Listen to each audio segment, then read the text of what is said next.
See, the governor of the great state of Mississippi, who qualified yesterday to run for another term. Good morning, Governor Tate Reeves. How are you, sir? It's good to see you. Good morning, Paul. How are you today? I hope very well. I am, and you're looking good. Look, ready for the 2023 session. You're manning up and ready to go, aren't you? Ready or not, here we come, right? There we go. We always gavel in the first Tuesday after the first Monday in January, and this year with it falling on January the 3rd, there wasn't a lot of time to recover from New Year's Eve and New Year's Day.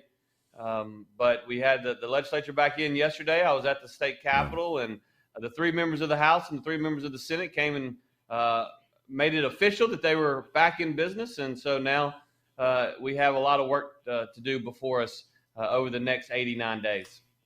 People who are asking about this, April the 2nd is the official day of sine die, but that could change, of course, and most times does, depending on a lot of different things. But one of the things when I was reading your press release and you made it official yesterday, the resume is looking pretty good, to be honest with you right now. When you start looking at what we've done in this state over the last 4 years, House, Senate, Governor's office, the economic people pulling up their part back there. I mean, it's a very envious list of accomplishments. Well, and I would add someone to your list of people who deserve credit, and that's really the people of Mississippi. We've had a challenging time over the last 4 years. Obviously, dating back to 1972, the most federally declared disasters Mississippi's ever had in any one year was 4 prior to me being sworn into office, and we had 14 in our first 14 months in office. And so there was a lot of challenging times, and people could have thrown their arms up in the air and given up, but they didn't. Mississippians did what Mississippians do. They responded to the challenges, whether it be tornadoes or hurricanes or natural disasters or the COVID situation that we had to deal with there for the first year we were in office. And we made decisions to invest in our people through workforce development, workforce training. We made decisions to invest in our people by allowing you to keep more of your money through the largest tax cut in Mississippi history. And what's occurred, which is not surprising to me or to you or to anyone else who has advocated for conservative policies, is for many years, what's occurred is exactly what we expected, and that is long-term economic growth with the lowest unemployment rate in the history of our state, with more people employed than at any time in the history of our state. Our economy is on fire. And in spite of the terrible challenges brought to us by the Biden administration, Mississippi continues to do very, very well. We've got more work to do, and that's the reason on the first day of qualifying yesterday, Ely and I went down to the Mississippi Republican Party headquarters, qualified for reelection. And we look forward to governing and also talking about our record, because one of the things that we've got to do a better job of in Mississippi is telling our own story, because there's a lot of special things happening here, and I'm proud to have the opportunity to serve at this time. And we talked about this yesterday, and we not the first time we've talked about this. The market out there, the consumer index, all of the points that come to there is business out there for us to attract, because there are a lot of people who want to relocate from the northern states as far as business and also for residential. We've got so many different things working for us. I do want to, because I know you only have 2 segments here and you've got to go, but I want to go back to something that was said day before yesterday, talking about some of the veto bills that they will have to take up. I think Jason White was talking about there were several things that were vetoed, and they are going to take those up first of all. Anything that you want to mention on those that are important?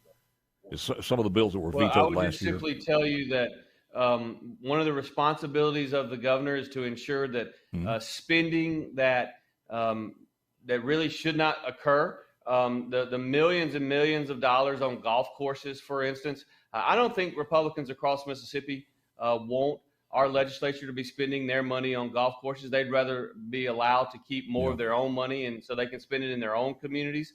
And so I would just say that we're going to continue to fight against frivolous spending. regardless of what transpires in the coming weeks and months. Let's take a look at some of the issues that you will be pushing from the executive branch. Anything that you want to spotlight on here? Because I know, number one, we're talking about the taxes, and not sure exactly what we're going to do as far as the taxes are concerned. But from your office, what's the agenda that you're looking at? Well, obviously, we want to continue to push for the elimination of the income tax. We have states to our west in Texas, states to our north in Tennessee, and state to our east in Florida that have no income tax, and it puts us at a competitive disadvantage. If we want to continue to see economic growth and prosperity in Mississippi, one way to put us on a level playing field with those states is to eliminate our income tax. The other thing that we're going to continue to do is push to spend more money investing in our people through workforce development and workforce training. We made an initial $8 million investment in career coaches last year. We think that's a model that has an opportunity to take those individuals in high schools throughout Mississippi that perhaps are not interested in going to college but do want to work for a living and can go to understand through the career coaches what the jobs are that are available and what skills that they need to be able to perform those jobs. We're going to continue to push to invest in economic development and particularly a Speed to Market Fund. The largest economic development project in Mississippi history was passed recently by the Mississippi legislature. They could have gone anywhere, not only in the United States, but anywhere in the world. And they chose the Golden Triangle in Mississippi because we had a site that was ready for them, and they understand the valuable workforce that we have here in our state. We're going to continue to be responsible stewards of the taxpayers' money. You send us billions and billions of dollars to Jackson, and I think it's very, very important to have someone in the governor's office that's going to stand up and say, you know what, we just don't think we ought to be spending money on golf courses. And if you're a Republican, a conservative across Mississippi, I think that's the position that you hold. In addition to that, we're going to continue to invest in the classroom. We've made significant investments, the largest teacher pay raise in Mississippi history. And the reason we see the largest teacher pay raise in Mississippi history is because our economy is on fire, our revenues are way up, but also we're seeing the best educational results in the history of our state. And we need to support those teachers in the classroom that are doing great things. We're going to push for additional spending in computer science. We think that STEM is very important in continuing to see that progress from an academic standpoint. Back on the tax rebate, are you locked into that? And I said rebate. That surplus? Are you locked into that rebate, or could you go somewhere to support maybe? Forget about the rebate and let's take care of the grocery taxes, or let's just make a faster step into that 4%. Which way is your office leaning on that, or is it just open for negotiations right now? No, we are 100% for eliminating the income tax. Eliminating the income tax is not only going to put more money back in the pockets of Mississippians, but eliminating the income tax is going to open up our economy to even more opportunities and even more possibilities. Any opportunity we get to allow the taxpayers to keep more of their money. And keep in mind, Paul, we're talking about this in year 3 of collecting billions of dollars more in tax revenue than our annual operating budget. Our annual operating budget last year was $5.8 billion, and we collected almost $7.5 billion. There's no reason for government to collect more from you, the taxpayers, than what the annual operating budget is. And in fact, we've got another break here. We got another break here, so in the commercial hard break is coming up. But I just still want to clarify this. If the legislature this year, when we sine-died April the 2nd, said we're eliminating the tax cut, the personal income tax altogether, you're saying that we would begin that in the next fiscal year, which would be July? Well, what we've actually proposed is a 4-year plan to eliminate from the 4% bracket all the way down to the 0% bracket over time. We'll take that up. That's the schematic I was talking about. So we'll talk more about that coming up next with the governor. All righty, back with the governor. Short segment here, so I want to make sure he gets it all in. And we're talking about 4 years, which is a lot better than what we're talking about now. Maybe over a stepped up, 12 years. So if we do achieve this, you feel pretty confident that we have the stability in the future that we could do this and afford this. Well, Paul, I ran for office the first time as our state treasurer, served as our state's chief financial officer for 8 years in my career, have probably been the most fiscally conservative elected official in, I would argue, Mississippi history, but certainly over the last 25 years in Mississippi, protecting the taxpayers' interest. And I am absolutely convinced. And it just a simple math. When you collect almost $7.5 billion or $1.7 billion more in revenue, and you do it year after year after year, then you are actually spending. There are really only two options that the legislature has. They can choose to spend significantly more money, or they can allow the taxpayers to keep more of their own money. I personally believe that you know better how to spend your money than any governmental entity ever will. And so now there are others who perhaps believe differently, and I understand that. And that's why we have a legislative debate, and that's the reason we have a legislative branch and an executive branch. But I firmly believe that we have sufficient resources to both operate a more efficient government and also allow the taxpayers to keep more of their money. And I think the vast majority of Mississippians agree with me, by the way. Let's talk about hospitals real quick. That's something that's going to have to be brought up, whether it's a rebate to the hospital, some other type of financial arrangement. From the governor's office, your thoughts on the hospitals? We have approximately 111 hospitals situated in the 82 counties across Mississippi. There is no doubt that there are those that are suffering financial challenges today. There have been those that have suffered financial challenges over the last several years. I know that there's going to be conversations in the legislature, and I look forward to seeing some of the ideas that they bring up as to how to do that. But I do think one potential solution is the elimination of the certificate of need process, because right now you have entities that say that they are struggling, while at the same time you have state government that does not allow for competition. And so when you talk about delivery of services, what I'm most interested in is not the institutions themselves, but what I'm most interested in is ensuring access to care and quality to care for all Mississippians. It's going to be interesting to watch that one. That CON's been before the legislature for many, many years, and it's time to take care of that one. You did say in your press release, we have to be pro-life at every step of the way. We want to continue to find ways to help moms and babies throughout Mississippi. Your thoughts on the postpartum issue that resonated last year and will be back again this year, and we did talk to Jason White about that. And it seems to be very little movement in the House, but your thoughts as far as addressing the postpartum again in the session?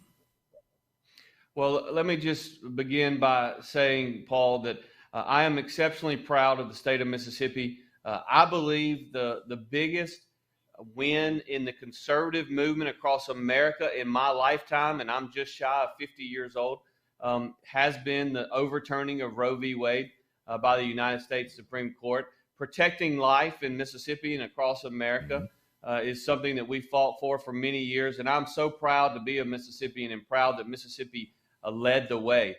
But I've also said that we must be willing to prove that being pro-life is not simply being anti-abortion. And because of that, we've initiated a very aggressive new pro-life agenda in our state. We've proposed establishing child tax credits for child care. We've proposed increasing the first of its kind across America, the Pregnancy Resource Center tax credit. We want to partner with Lifeline Children's Services to ensure that we're helping them provide help to moms and those newborn babies. And the postpartum care issue is certainly something that we're willing to look at. But I would remind the listeners this morning that when the pandemic occurred and the public health emergency nationally occurred, CMS made a decision, and currently in our state, every single mom that is eligible for Medicaid, and we have presumed eligibility for Medicaid for all of those moms, every single one of them has 12 months of postpartum care today, and they have for the last 3 years. So what I'm interested in finding out, and no one has been able to provide this data yet, and it takes a little bit of time, obviously, but what I'm interested in finding out is, did that 12 months of postpartum care from a data standpoint, did it move the numbers at all? And that's information that I think is very critical in this conversation, and information I look forward to receiving. Yeah. It will be interesting, because when you start talking about that, has Medicaid moved the numbers from poverty 10, 15 years ago to now? And if we added more people on that one, I think those are two different subjects. And some people will argue with me on that one, but I think those are two different things. Well, final thoughts, sir, before we let you go, and I know you got a meeting to go to. Yeah, I do. And look, Paul, I just want to thank you for allowing me to come on today. It's been the honor of my professional life to serve with the people of Mississippi over the last several years, to serve as the 65th governor of Mississippi. I was joking with a friend of mine recently that these 3 years have gone by extremely fast.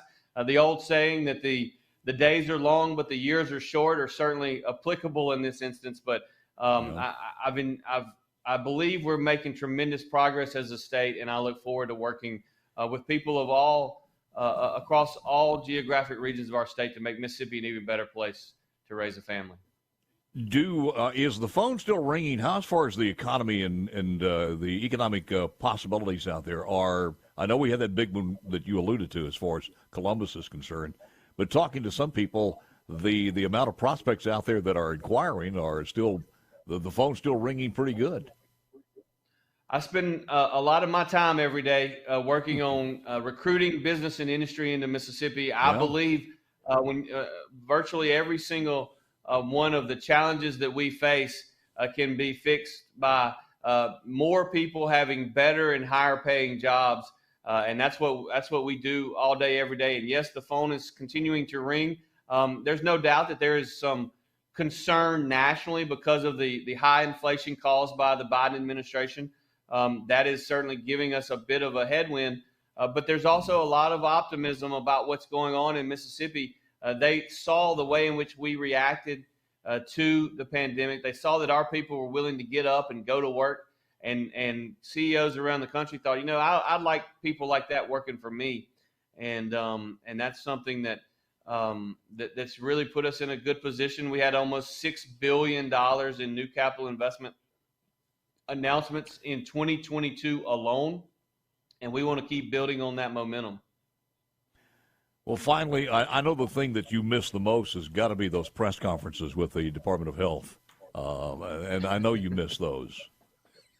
Well, it seemed daily like a long press time ago, but it conferences wasn't. can be a bit of a drag, regardless of who all is there. Governor, thank you, sir. Anytime you need us, give us a call. Appreciate it. Paul, thanks so much for having me on this morning. Y'all have a great day. Yeah. Governor Tate Reeves, who has officially qualified during a press briefing yesterday at the GOP headquarters. And again, as I mentioned, when you start looking at just whichever way your loyalty pulls, one way or the other, any candidate would love to have the envious achievements of the state behind him in the first term of 3 years. When you start looking at the economic success, the tax cuts, the teacher pay raise, and a lot of other things that are happening.